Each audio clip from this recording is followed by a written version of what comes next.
Prazer imenso entrar em sintonia com todos os telespectadores aqui na cidade de Taubaté e no Vale do Paraíba todo, e também, caros irmãos e amigos, eu diria pelo Brasil afora, porque nós aqui conversamos com pessoas do nosso Brasil e como hoje uma pessoa ilustre que é de uma região maravilhosa do nosso Brasil, que é a região do Pará e Amazonas, que eu amo de coração. Nós estamos aqui com a presença do grande escritor, editor, jornalista, Nicodemo Sena. É um prazer estar contigo aqui nos estúdios da TV Cidade de Taubaté, estúdio que leva o nome do Augusto César Uguará, que foi da difusora de Taubaté e aqui da TV Cidade, meu irmão, e que sempre dizia: Valquíria, você tem que ter o programa Novo Momento de Decisão aqui na TV Cidade. E cá estou, caros irmãos, e com um ser iluminado que eu vou, daqui a pouco, vou fazer a referência sobre todo esse trabalho desse nosso irmão. Eu falo irmão porque eu o considero como um irmão nosso, sim, porque ele, apesar de ser grande escritor, editor, jornalista, ele é um ser humano muito simples, humilde, e que eu acho que lembra muito Clóvis Moura, o grande escritor Clóvis Moura, meu grande amigo. E Nicodemo Sena, ele ele nasce em 1958 em Santarém, no estado do Pará, e vem para São Paulo, mas antes de vir para São Paulo, ele teve uma infância com o pessoal no Rio Maró, com indígenas e caboclos no Rio Maró. Que vivência maravilhosa desse grande jornalista e escritor. Viver ali na região do Pará, Amazonas, na mata, junto com todos os amigos da mata. É um prazer ter a sua presença aqui. Prazer é meu, Valquíria. Prazer estar aqui, mais uma vez aqui na TV Cidade. Muito obrigado pela oportunidade de conversar com o seu público. E você, é interessante, quando você me passou a sua bibliografia, eu pensei, eu vou ter que fazer uma colinha, porque são tantos dados, meus irmãos, são tantas informações. Quando ele vem, em 1977, que você vem para a região aqui do estado de São Paulo, e aí você faz jornalismo na PUC, Pontifícia Universidade Católica de São Paulo, e depois você faz a faculdade de Direito na USP, né? A famosa USP, foi a São Francisco. São Francisco. A famosa São Francisco. Meus parabéns. E depois disso, no ano 2000, quando ele retorna ao Pará, o que acontece? Ele passa a ser diretor de redação do jornal A Província Pará. E, além disso, em 1999, existe um grande livro, esse livro, A Espera do Nunca Mais. A Espera do Nunca Mais, que, aliás, caros irmãos, esse livro, que parece uma Bíblia imensa, que tem 880 páginas. E eu estava lendo algumas resenhas de escritores, de jornalistas a respeito desse grande livro, desse grande jornalista, que eu fiquei encantada. E a gente percebe, Nicodemos, que você busca nesse livro a essência das suas raízes, as raízes culturais de um povo sofrido lá da região do Pará, Amazonas, um povo que está vivendo e que eu tive a oportunidade de conhecer lá em Manaus, numa reunião do Polo 1, num hotel em Manaus que tinha um congresso do grupo indígena. Eu tive essa bela oportunidade de conhecer. Tem outros livros, como esse livro aqui, que você recebe prêmios também, né? Esse livro, que é Choro por Ti, Belterra. São livros que ele traz uma essência do povo, o povo da terra, o povo indígena e toda essa sofridão, todo esse sofrimento. Depois nós temos também A Mulher, o Homem e o Cão, também livro de Nicodemo Sena, e que é um livro que também traz muitos dados da nossa realidade, das nossas raízes. Eu gostaria que você falasse agora desse livro Choro por Ti, Belterra, que hoje está tendo uma homenagem, agora na hora da manhã, no Globo News, né? E você está tendo, eles estão prestando uma homenagem a Nicodemo Sena. Eu gostaria que você falasse um pouco desse livro. Choro por Ti. Bom, Choro por Ti, Belterra é um livro que eu escrevi em 2016, né? E ele resultou de uma das viagens, um dos retornos que eu faço à minha terra. Tá. Eu nasci no Oco da Selva, no Rio Maró, como você falou, Sim. Valquíria, né? E com 8 anos de idade que eu vim para a cidade. Até 8 Sim. anos de idade eu não era registrado, eu e meus irmãos. Nós nascemos na selva, né? E meu pai resolveu vir morar na pequena cidade de Santarém, isso em 1966, mais ou menos, 66. Tá. Vocês vêm para Então Santarém. eu estou te falando isso na verdade, ao comentar sobre Choro por Ti, Belterra, eu tenho que fazer alguns comentários, né, que servem para toda a minha vida e toda a minha obra, né? Então, quer dizer, meu pai veio para a cidade e ali nós tivemos de sobreviver em Santarém.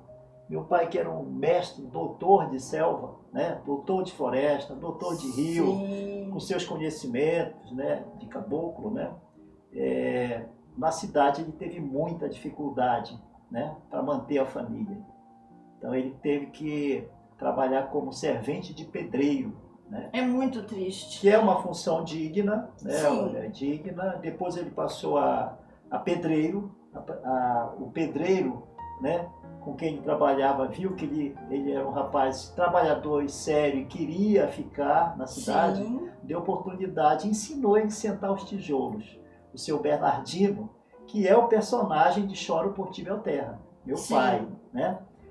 De todos os meus livros, esse livro é muito especial, porque eu faço, através da literatura, né, uma homenagem, uma declaração de amor ao meu pai. Que bonito, Então, isso é tão importante, Nicodemos. Então eu posso dizer, Valquíria, que com muito orgulho, né, o que muitos filhos certamente não podem dizer, Sim. mas eu posso dizer que eu tive um pai verdadeiramente herói. Né? Sim. E meu pai é analfabeto, uma pessoa simples, analfabeta, não teve oportunidade. Seu Bernardino. Bernardino Sena, né? Tá. Bernardino Sena.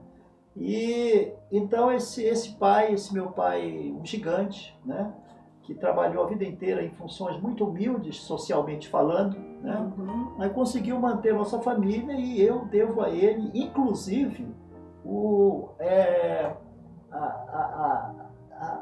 esse gosto em contar histórias, porque ele era um exímio contador de histórias. Que bonito! Nós temos vários aqui pelo Brasil afora que são maravilhosos, criativos.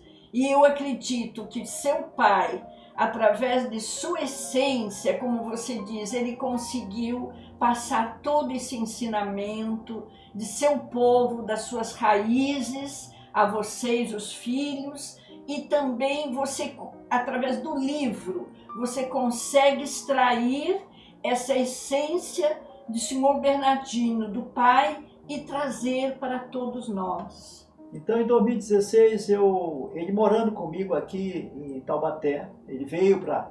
Meu pai, assim, eu me afastei e vim para São Paulo com 18 anos de idade, em 1977, né? E nos últimos anos da vida do meu pai, ele veio morar comigo, ele escolheu morar comigo. Que bom, né? que bom. E ele faleceu em 2021 agora. Recente. Então eu tive assim, esse prazer, né, de ter meu pai nos últimos anos da vida dele, né? Eu com minha esposa, a quem ele tratava como filha, né? Então eu não entreguei meu pai para ninguém para cuidar. Né? Isso é muito importante. Então foi um ano que ele sofreu muito, e nós sofremos com ele dia e noite. Era no hospital e em casa, Eu parei tudo, de julho de 2020 a julho de 2021.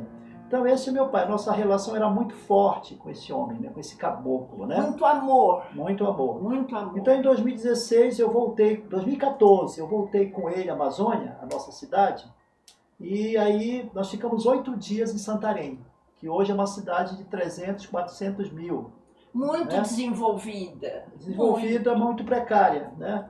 Tirando o centro da cidade, o resto da cidade, os bairros, né, com uma população imensa, são bairros que não têm infraestrutura quase nenhuma. Né? Então, tem doenças endêmicas ainda. Né? Esse é um outro assunto. Né? Outro assunto, que também eu me preocupo muito nos meus livros. Né? Os meus romances têm um pano de fundo, que é a realidade amazônica. Sim, né?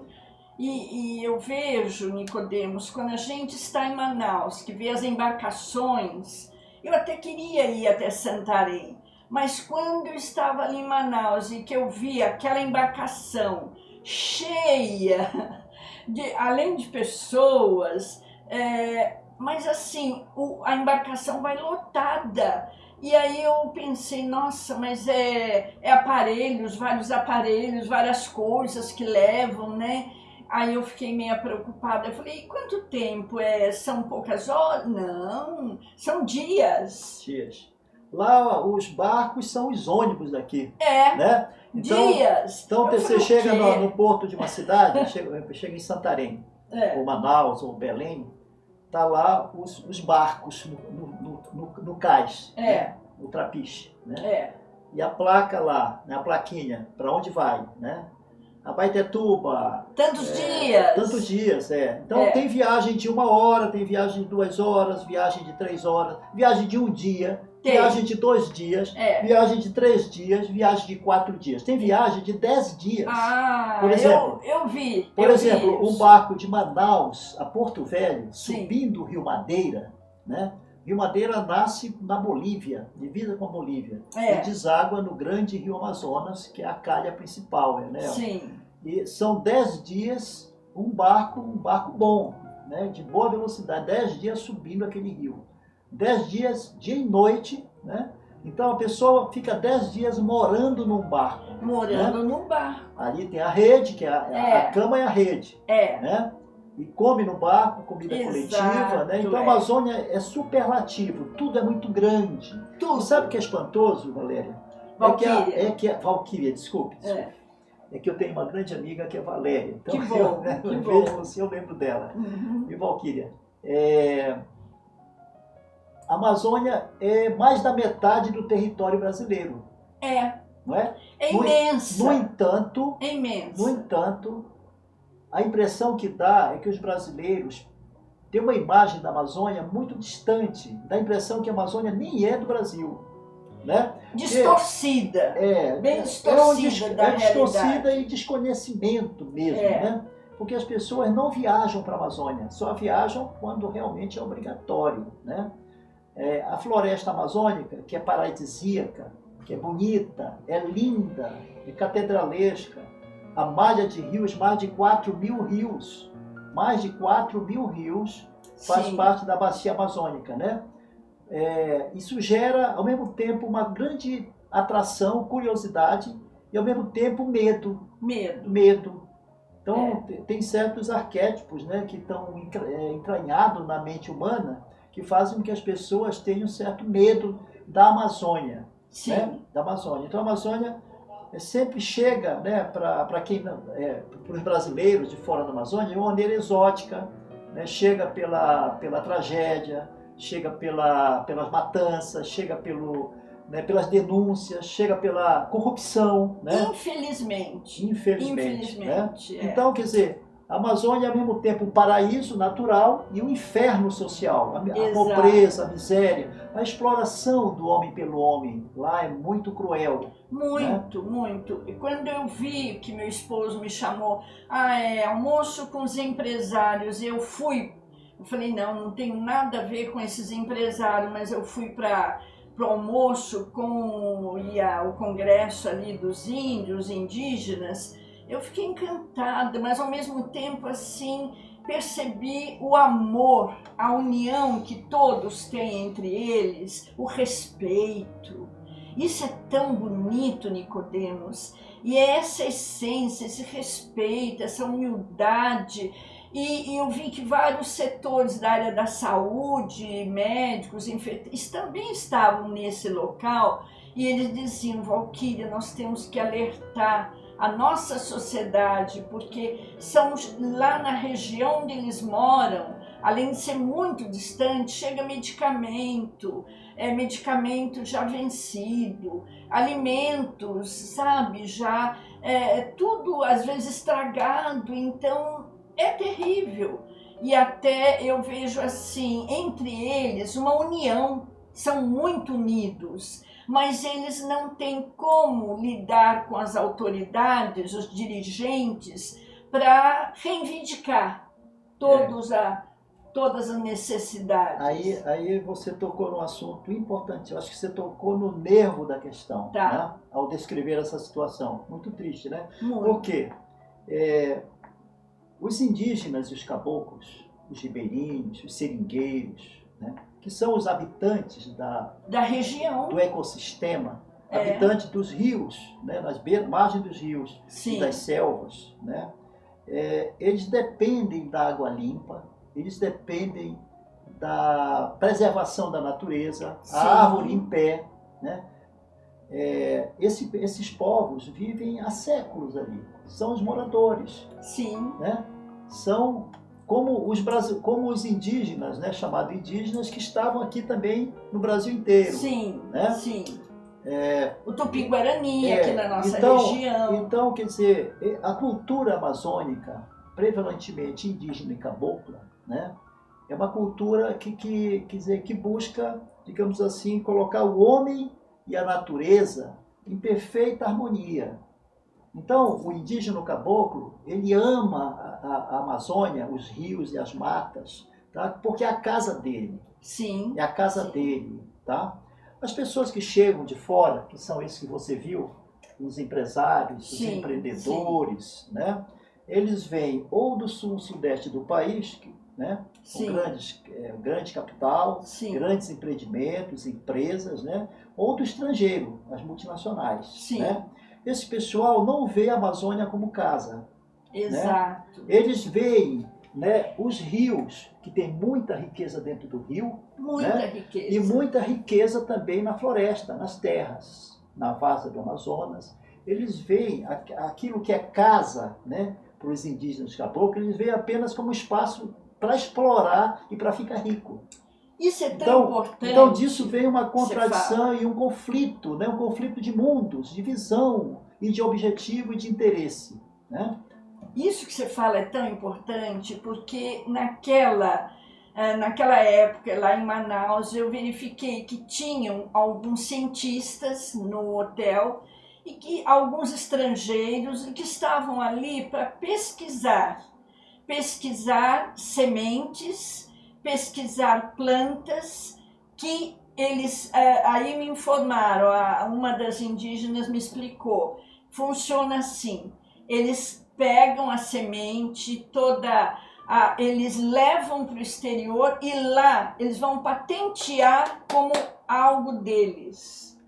Isso é pirataria, né? É, pirataria. Isso é um absurdo. Eu falei, mas gente, o que é isso? E até mesmo conversando com uma grande jornalista da Gazeta da Zona Norte em São Paulo, Camila, grande amiga, ela dizia assim: Valquíria, eu tenho contato com um grande militar no Amazonas, em Manaus, na região do Pará, e nós sabemos que tem ali uma região que pertence a um outro país e que lá eles fizeram tipo de uma região militar e que nós, brasileiros, não podemos entrar.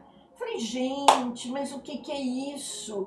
E ela ainda disse, tem um colega cientista, ele está lá para fazer pesquisa, ele não pode entrar porque ele é brasileiro. E lá quem entram são os estrangeiros, são pessoas desse país que está lá justamente dizendo que ali pertence, aquela região da Amazônia pertence a eles. Eu não vou falar agora aqui o país, por uma questão de respeito, mas que realmente é revoltante, A pirataria, isso é algo muito antigo. Tem a história, por exemplo, no auge do boom da borracha, que foi na virada do século de 1880 até 1913, foi o boom da borracha, né? Uhum. Na época não havia ainda, né, o petróleo, Sim. não havia a indústria que sintetizava, né, produtos orgânicos a partir do petróleo, que Sim. hoje tudo é feito, né, do petróleo, né? Então, quer dizer, a borracha vegetal foi uma descoberta muito importante. Coincidiu com o surgimento da indústria automobilística, né, do Henry Ford, dos Estados Unidos. Sim. Substituiu aquela roda de ferro, né, pelas rodas de borracha. Então, quer dizer, a região amazônica que tinha, né, a seringueira, a árvore da seringueira, né, nativa, né, espalhada pela floresta, né, foi descoberta. Então, a exploração da borracha, né? Como é que esse boom declinou? Como que a borracha, né, que enriqueceu imensamente, né, a oligarquia amazônica, foi quando se construíram o Teatro Amazonas, que é um esplendor, né? Maravilhoso. Todo trazido da Europa. Maravilhoso. Peças, todo mármore foi trazido de navio, né? Tal a ostentação, né, daquela oligarquia cabocla, né? Sim.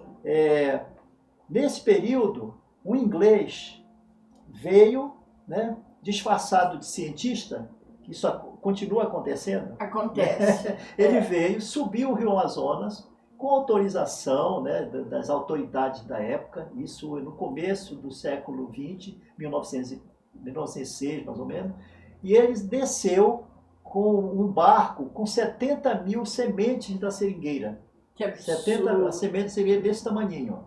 70 mil Sim. escondidas no casco. Sim, né? sim. E aquelas sementes foram levadas para o Jardim Botânico de Londres. Jardim Botânico de Europa. Londres. Colocaram estufas, aquelas mudas todas, aquelas mudinhas, depois foram levadas para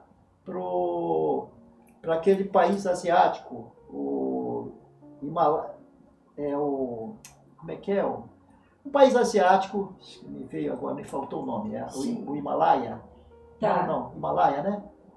É um país lá perto do Japão, né? Tá. Que era uma possessão inglesa na época. Sim. Né?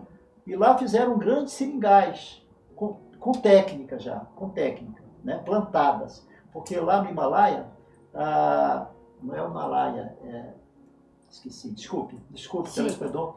Depois da Covid eu fiquei com alguns atos falhos. Depois eu lembro do nome. Sim. O fato é o seguinte, que anos depois, uns 10 anos depois, os Estados Unidos e a Inglaterra, né, não precisaram mais da seringa, né, do látex nativo vegetal da Amazônia, né, porque eles já tinham os seringais dele no Oriente. Sim. Né? Então aí declinou o ciclo da borracha, né, na Amazônia. Né? Aí veio a Segunda Guerra Mundial, né?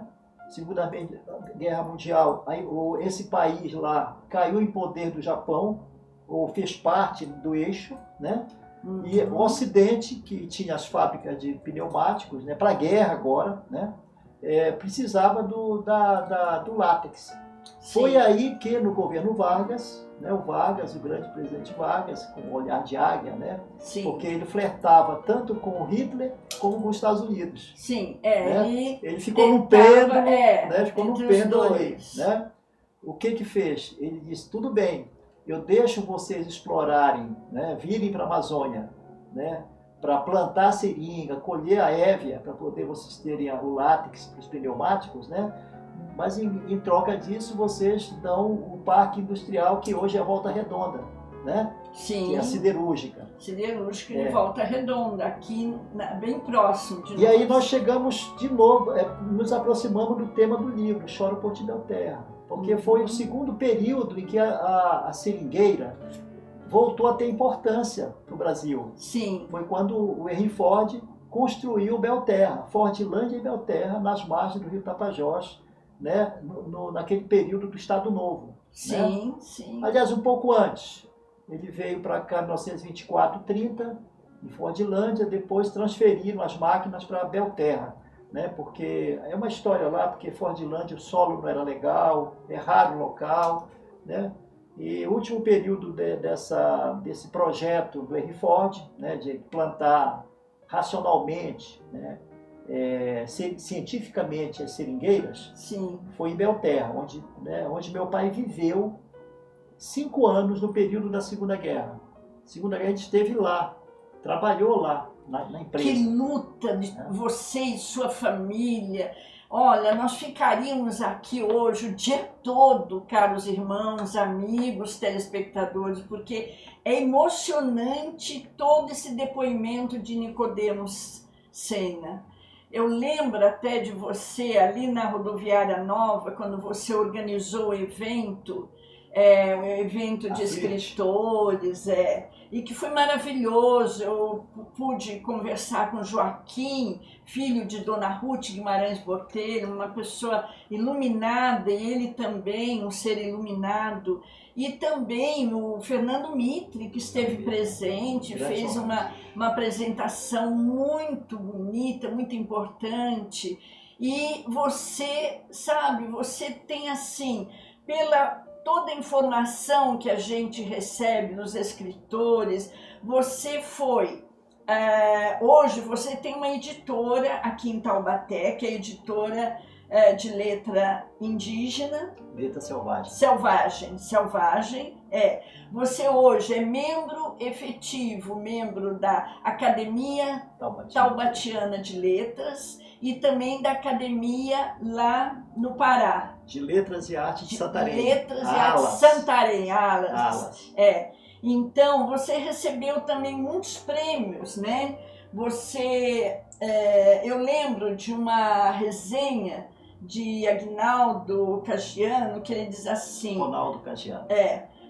O olhar sobre a Amazônia nós temos que ter agora, porque através do livro de Nicodemo Sena, ele faz toda uma, assim, ele mostra o lado místico, né, do povo do Amazonas e do Pará. E realmente eu sinto nesse povo um lado místico e uma fé tão grande em vencer os problemas, em vencer a dificuldade. Essa fé do nosso povo brasileiro, né?